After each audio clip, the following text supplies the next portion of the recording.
Hi friends, இப்போ நான் NEET exam எழுதி முடிச்சுட்டு நான் ஃபஸ்ட் ட்ரிப்பாக எங்கே வந்திருக்கேன் அப்படின்னா கன்னியாகுமரி தான் வந்திருக்கேன். நம்ம கன்னியாகுமரி பைக்கிலலாம் வரல, நான் அது என்ன நான் போகிறதுன்னு சொல்லுவேன்.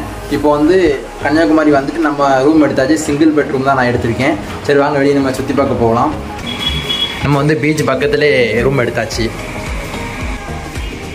நம்ம சாப்பிட போகலாம். ரொம்ப வயிறு பசிக்கு சாப்பிட்டு நம்ம அடுத்து பீச்சுக்கு போவோம்.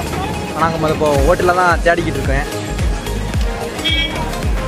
அங்கே லைனில் நிற்காங்க, பெரிய லைனாக இருக்குது. திருவள்ளுவர் சிலையை பார்க்கறதுக்கு போட்டிங் லைனில் நிற்காங்க.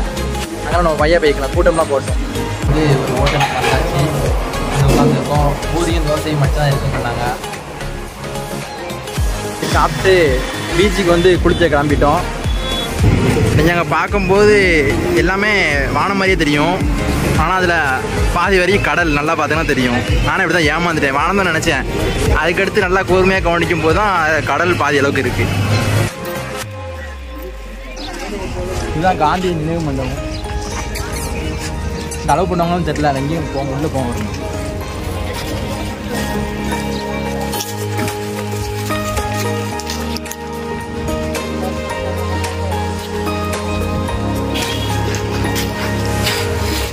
நான் சின்ன வயசில் வந்தது, அதுக்கடுத்து நான் இப்போ தான் ஒரு 6ஆவது படிக்கும்போது நாங்கள் வந்துருக்கோம். நம்ம திருவள்ளுவர் சிலை 1ஆம் 12ஆம் வரைக்கும் திருக்குறளில் போட்டு நம்ம படிக்க வச்சுருப்பாங்க. அதை எழுதுனது இவர் தான்.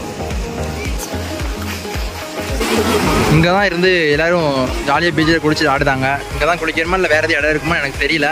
நம்ம தேடி பார்ப்போம். இங்கேருந்து இந்த சீ வியூலாம் பார்க்கறதுக்கு சூப்பராக இருக்குது. நம்ம நாளைக்கு தான் அங்கே போகிறோம். இன்றைக்கி ரொம்ப கூட்டமாக இருக்குது. ஓகே, நம்ம குளிக்கிறதுக்கு தான் இடத்த பார்த்துக்கிட்டு இருக்கோம்.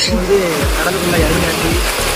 இதெல்லாம் நம்ம ஆட போகிறோம். குளிக்க முடியாது, சும்மா காலையில் செஞ்சு முடியும்.